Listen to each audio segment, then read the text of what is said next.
our series. Welcome and introduction to Paul Williams as a Thank you. well loved and known by many in this congregation. Francais, maybe.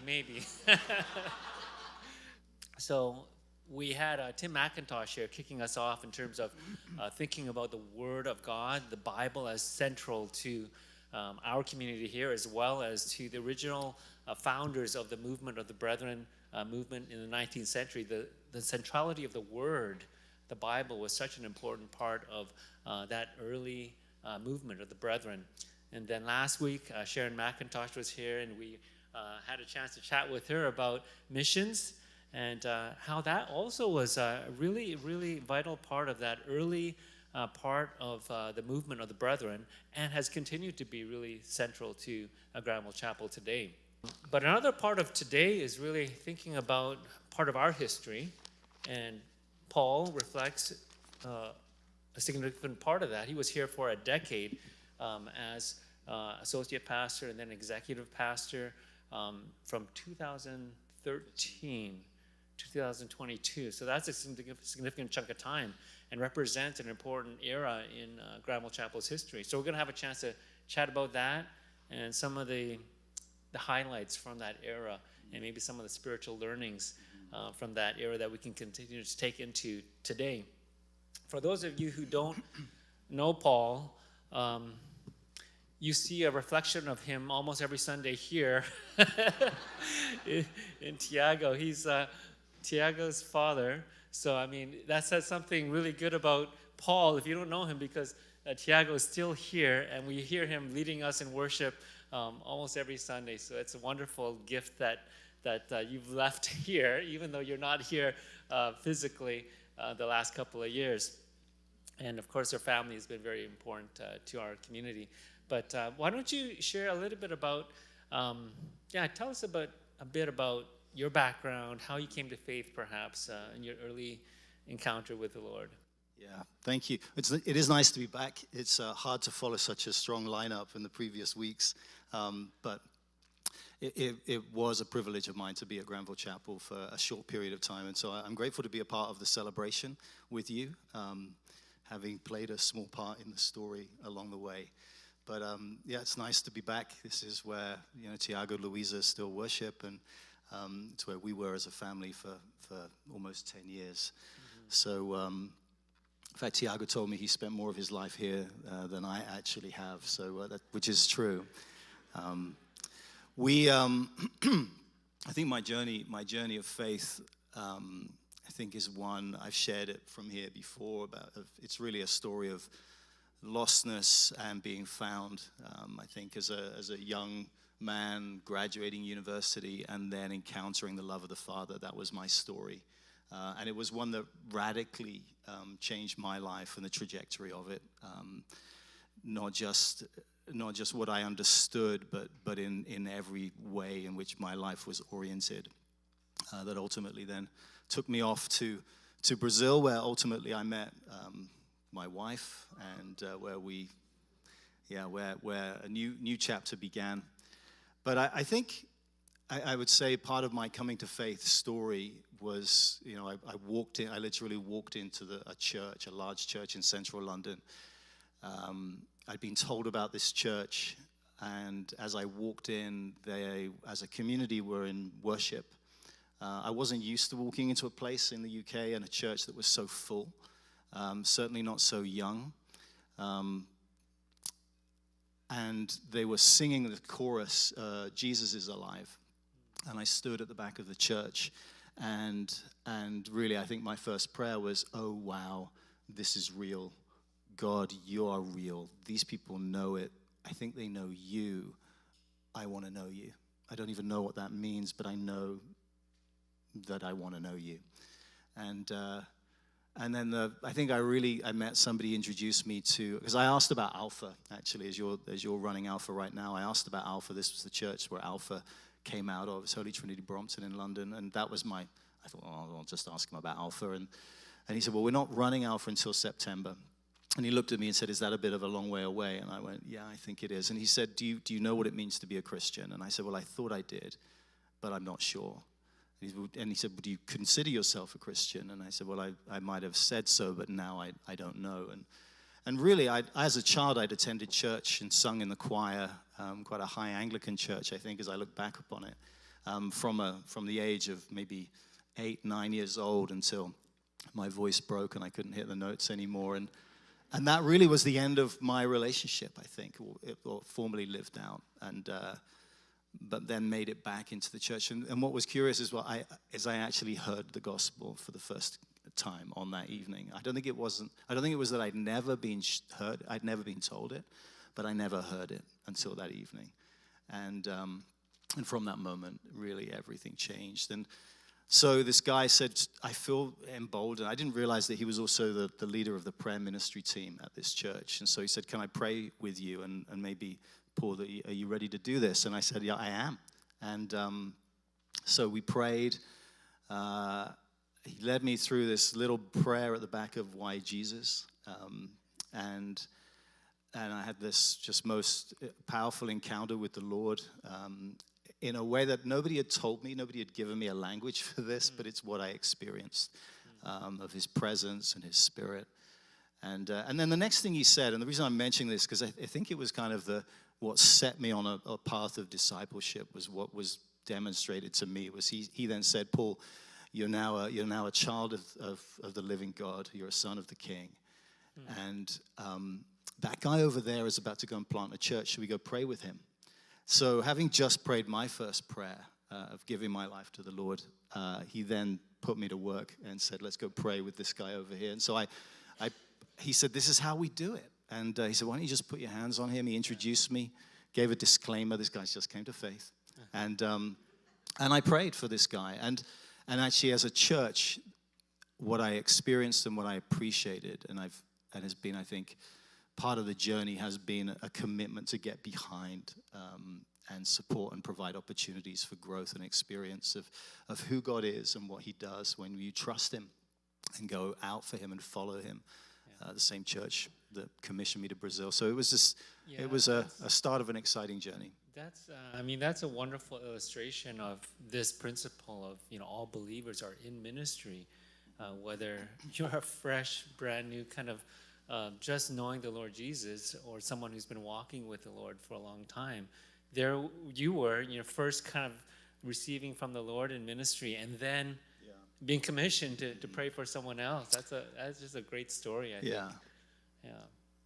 Yeah. Lead us, tell us about, and I've heard this a couple times now, but there's a really kind of circuitous root connection between you and then how you arrived here at Granville Chapel as pastor. So tell me a bit about that again. We kind of dated for some time, but from a distance.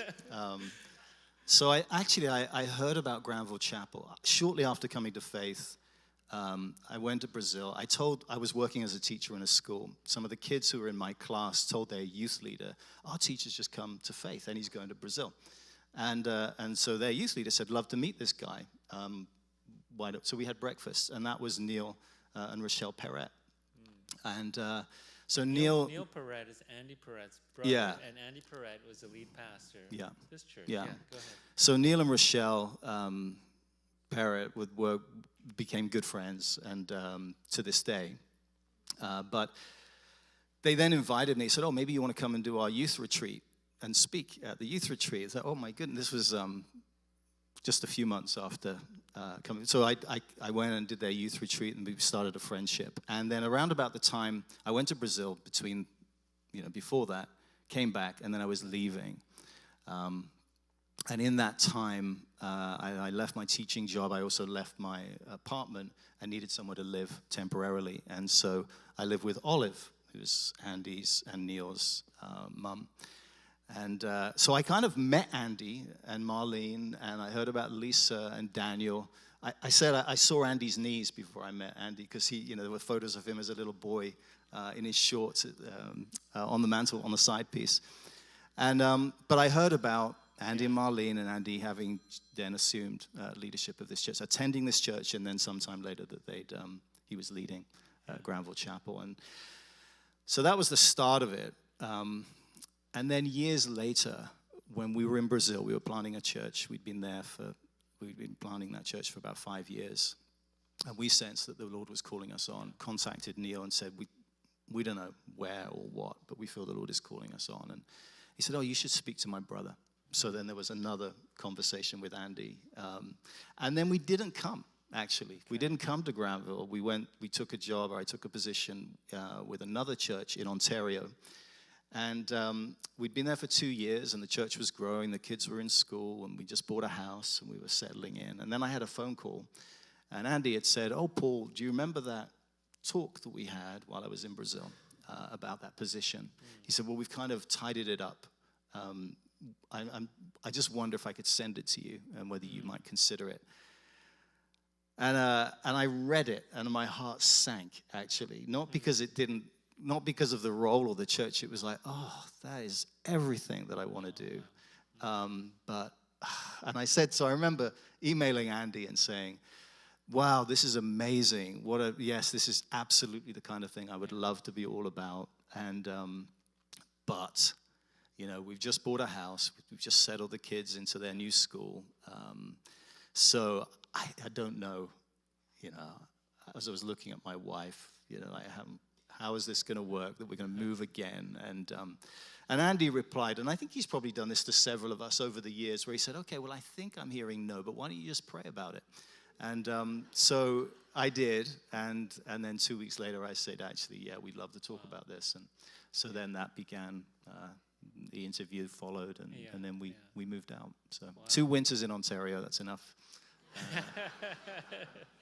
Yeah, you mentioned Andy as such a pivotal, integral part of that invitation to come here. And I know he has been. I didn't have a chance to meet him, but I know he's been such a vital part of many people's lives here, as well as the life of Granville Chapel. Why don't you speak to that a bit? Like, what was Andy like as a person working alongside him as a pastor? Andy and I, we worked together closely for 10 years, and so you really get to know somebody very well when you're working day in, day out, and particularly in ministry, where there's a lot of stuff that you walk through together.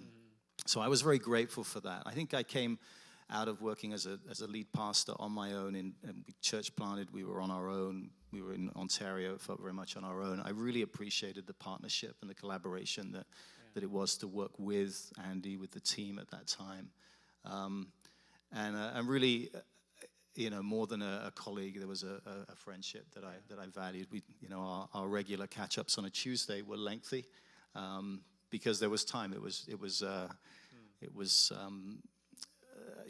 the relationship and the care. I think that was a part of that's him. I think you asked me if there were 3 words that I would use.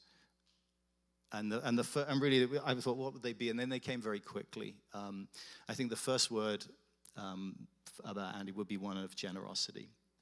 He was a very generous man with his time, with his resources, in his love for the church. And not just when I say the church, I really mean the church as we, the living stones. So his love and care for people. I think the other word would be generosity, compassion. Andy was certainly the first to a hospital in a time of need, or to a home. Compassionate in his care for those who were going through sickness and hurt and pain. And that actually took expression as well in his I think the refugee initiatives and responses that Granville's had over the years that were really born out of his own heart and compassion for people. Moved not just a concern, but a care and a hurt that moved to action. And then the last one, I think, would be humility. In that Andy made room, always made room for people, and Yeah, which I think in leadership is key, right? That it's not about a stage for anyone in that, but how do we create and build platforms for other people to thrive and flourish? And so, he used to say, Paul, I'll give you fire cover, you blaze a trail, and that's how we worked together. Certainly, he probably covered me with plenty of fire cover. I don't know how much of a trail I blazed, but it was how we worked together. And I think one of the things, we're very different. We were quite different in our approach to leadership. And, we didn't always see eye to eye on things. And to begin with, actually, it was pretty hard. It's like, and until I think we worked out the way in which we were both, how we were kind of made to lead and what our giftings were, and then to be able to support and encourage one another in that. So I was grateful to, I think, to have the opportunity to work in partnership in that way, and to really better sort of focus in on the areas and then enable him to do his thing. Well, that sounds to me very much related to, again, this theme of finding our gifting, our calling within the church and participating in that from that sense of gifting. Like that reading we had today from Ephesians chapter 3, in which some are given to be apostles, teachers, prophets, leaders, just different roles within the body of Christ. So to me, that strikes me as something very part of what Andy and your ministry was about, was enabling others and mobilizing others, encouraging others to be that body of Christ. Would you say that's fair? Yeah, and I think that was one of the great discoveries coming to Granville, and actually getting to work that out. That Ephesians text, thank you, Raymond, that you shared this morning is, I think it's funny because in my interview, I remember being interviewed by Andy and Shayla Visser on the phone, and they were asking me, so, what would you say are some of your influences and what, your view on ministry and mission? And I thought, I'm just going to have to let them have it. I'm not going to pretend. So I shared, well, I think this is my heart. And a lot of it was the influence of, from this text, Alan Hirsch as a leader, writer, and speaker about how do we mobilize and activize this sort of fivefold ministry within the church. And not just those in the positions, but how as the body, these gifts are distributed, and what does it take to activate those? I was thinking about this yesterday, that often you can ask a leader, how many of you are feeling, how many of you feel in your churches that your churches have more to give? And, all their hands went up, about the capacity and the giftedness within the church, within the body, and as I look out here. And then the next question was, and how many of you are feeling like you're stretched and being asked to give more than you can give? And all of the hands of these leaders went up, and it's like, well, I think that's part of that's God's plan, and part of his blueprint for the church is that it's as a body, as we come together and as we express the fullness, that it's how we as a church express the fullness of Christ. Is we activate and live out of all of these gifts as apostles, prophets, evangelists, shepherds, and teachers. Then Jesus was an apostle. He was a prophet. He was an evangelist. He was no less any one of those things. And so we as the church, to reflect him in his fullness, also, how do we encourage and fan the flames of these gifts as a body? So I think as Andy and I work together, clear distinction, understanding where our giftings were, and just in ministry and service, but also catalyzing, activating, encouraging that within the body as a whole was and I think that, so some of the best parts of the time, it was this kind of quiet discovery, the accidental discovery of these amazing stories in the history of Granville Chapel. So if you're new to the church, you have to dig around, because people won't just tell you about it, right? And so for me, when I first came, there was this vision: how can we multiply? This is the vision, as a church, what does it mean? It wasn't a vision for, hey, let's grow big at the center. It was, how do we extend our reach as a church, as God's church, to extend his kingdom? And I remember after a year or so thinking, I love that as a soundbite, but is it true for who this community is? And have they ever done this in the past? Okay. So we started out on this little venture to discover, okay, where have we come from? What are the origins of this community? And it was like going into a room. This is how I remember. It was like I went into a room and there's all these dust sheets, and you kind of pick them up and kind of waft them, and underneath just all these beautiful riches and treasures.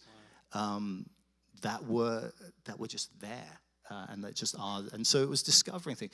The stories about, obviously many of us are familiar with the Regent College story, the Calling Foundation, a church with a passion for young people, newcomers to the city, and how that took shape, how caring for refugees, caring for seniors, and the foresight and the vision of those founders and their commitment and sacrifice to think beyond themselves, but also to seek to work in collaboration with others, to see how can we care, how can we love, how can we serve this city that God has called us to love. So that for me was so rich, and what it reflected was, the giftedness and the passions and the talents that are so richly distributed in God's church, and had been so generously and sacrificially poured out.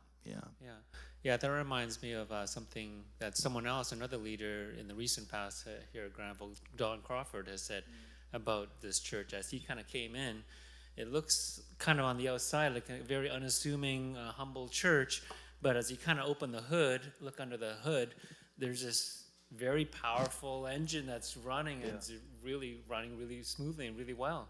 And after being here for a year and a half, I can attest that is true. Lots of very dedicated, faithful people here. And the Lord has been faithful, and people have been faithful in responding to the Lord over generations. And I think when you asked about, Andy's ministry, and I talked about his humility of making room, that I think continuing in the line of, the DNA that is Granville Chapel. I'd say some of the best things that happened, they didn't come from us. We didn't have the idea, let's do this. It was really listening to, what is God saying, and as he's prompted and spoken to his people and his church. And so whether there was a response about what we were seeing on the news about the refugee crisis, that somebody said, what are we going to do about this?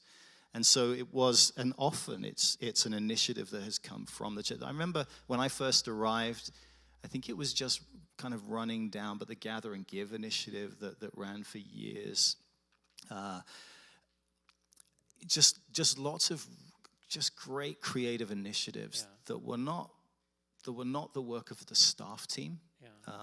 Even in my period of time and before, obviously there wasn't really a big staff team, but it was, how do we get behind and cheer for people and for what God is laying on our hearts and fan the flame. So it wasn't, and I think that was something I loved about the church and was key part of who we are, I think, and moving forward. It was never about, hey, come to Granville Chapel. We have these ministries and they're this shape. Can you just fit into one of these, please? It was really a case of coming and listening and saying, what has God put on your heart, and how can we encourage and fan that into flame? That really was the essence of it. Wow, yeah. Tell us more about some of the other highlights. Maybe you mentioned a couple of them already, but maybe some of the highlights in terms of the things that you saw God accomplish or do here in your time here in Granville Chapel. I think one of the biggest ones, so it came really early on, was winning the croquet tournament at the retreat in Stillwood. That was probably one of my high points. I think it's in there, and I don't know if it got into the book. I think probably your should name have. was probably etched on the mallet, mallet, the golden mallet. Yes. It should be. So. Yeah. Jan will play too big, but she'll tell the story in a way that plays her part too great. But yeah, she was part of the team as well. Other than that, I think there were. Again, I think for me that kind of the highlights were seeing things kind of bubble to the surface from within the community initiatives. I mean, like things like the community houses. That I thought that was an amazing initiative. Sydney Archer, who I think he's living somewhere else right now and moved away. But he just didn't, or unless he's here now, I don't know. I can't see him. But there was just this incredible initiative of what does it mean to live in community and be community, and how can we... So that was, yes, say more about the community houses, like people gathering together to live in living very intentionally Yes. As Christian community in the community, and kingdom values being worked out. And so, yeah, they I think it was Sydney, and maybe there were certainly others with him, but a vision for what that would look like. So they would create a kind of a, here's our charter as a house, as a community, how we're going to live on community, how we're going to live together, share meals together, eat together, practice hospitality, and seek to love and bless our neighborhood. Neighborhood initiatives. I mean, Joan and Barry, and Neil and Rochelle, and countless others, actually. I mean, that's the great thing. It's now just sort of these little fires that are kind of glowing around the city. Because, if we have a sense of the church in this corner of Vancouver, then it looks somewhat limited. But when you realize that the church gets sent out and God sends us daily to either our places of work or in our communities where we're living, then the opportunities are rich. And so to have seen those, Alpha was always fun, and the stories that came out of that, to see people awakened in their faith or coming to faith, and then the baptisms that followed. Yeah. Joe and Heidi White, too, as you mentioned, people kind of being sent. Yeah. They're part of that movement, too, aren't it was I mean, when I came to Granville, Joe and Heidi were training for an Ironman. And then Andy, the following year, I think it was training for a marathon. I was like, what is it with these people that they're doing all this stuff? But I think there's something of as a church of our faith as we walk this out. Perseverance and discipline, and the long run. Really. Christian life is a race, not a sprint. Yeah. But Joe and Heidi, certainly, as they went down, I know the youth just had an amazing time down there. My daughter came back and just was raving about the experience. But, very intentional, purposeful living. And there's a simplicity to it, which I think is also a brethren thing, right? As a Granville thing, there's a purity and there's a simplicity to the working out of this faith that we have. Yeah. Anything, as we're kind of wrapping up, well, I have two other kind of questions. One is spiritual lessons that you've learned, and then after that, maybe I'll ask you if there's anything you want to encourage us as you kind of thinking about a word to encourage Granville Chapel as we kind of think about 75 years coming here, but now looking forward as well. But what are some spiritual lessons that you've learned from this time that you were here? Well, actually, I just touched upon it when I mentioned this crazy marathon endurance thing. I think I read Eugene Peterson's book, and there's a quote that he's known for about a long obedience in the same direction. And I think one of the things for me, I was at Granville for 10 years. That's 5 years longer than I've been anywhere. And I think what I experienced and what I learned here is the fruit of long, faithful obedience in the same direction. So when I arrived, many of our founders were still here with us. And that to me was remarkable because there were lots of changes, but it was their commitment to God's call, His church, and to Granville. Even at a time that I thought, wow, this is amazing. They're not saying turn it down, but they're like, go for it. What we love is to see this place full, and we want to see young people here. So that, like things, I know things never happen fast enough for me. And so I think I learned here that, oh, okay, Lord, I see your work. And then you look back and think, oh, we actually moved further than I realized. But in the time, you're thinking, oh, but we could be. But just the fruit that Granville can today give testimony to of that long obedience in the same direction, and that perseverance and faithfulness to what the Lord does as we seek Him first. Yeah, and then us being, well, maybe this will be what you kind of share, but as us being heirs of that and that kind of trajectory or that heritage, that we continue in that kind of faithfulness. Jason mentioned earlier this morning something I feel blessed to be a part of, and also challenged to want to be faithful and reflective of that kind of lineage, right? That just as people before us have been so faithful to the Lord, hopefully we can, within our generation, continue to reflect that in our time too. You're gonna story where they're about to cross the Jordan, right? And so there's this, pick up 12 stones and erect an altar, and that this would be something for. And I think looking through the book and the time, the investment to mark and celebrate, this is really, these are the stones to point to God's faithfulness. Now, when they got to the other side, there were still battles to fight, and it wasn't over. They didn't stop at that altar. So, at this point of celebration, my encouragement is to Granville is, and don't stop there. As you're erecting this altar and assembling these stones, they point not to a people that have look how we've faithfully followed, but they point to a God who has faithfully loved and guided, cared for, protected, and blessed all the way through these years, who parted waters, enabled them to cross on dry land and take them into the promised land. And so the encouragement being, and the importance being, as it's written in this text, it's for the generations to come. And so I think the question then is, all of us, is how does my life serve to bless and encourage the generations that are going to come? What's the legacy that we are seeking to leave? And if there was one thing, I'm reminded of the one thing scriptures. The Mary Martha text where Jesus says, well, Mary has chosen the one thing, the better thing.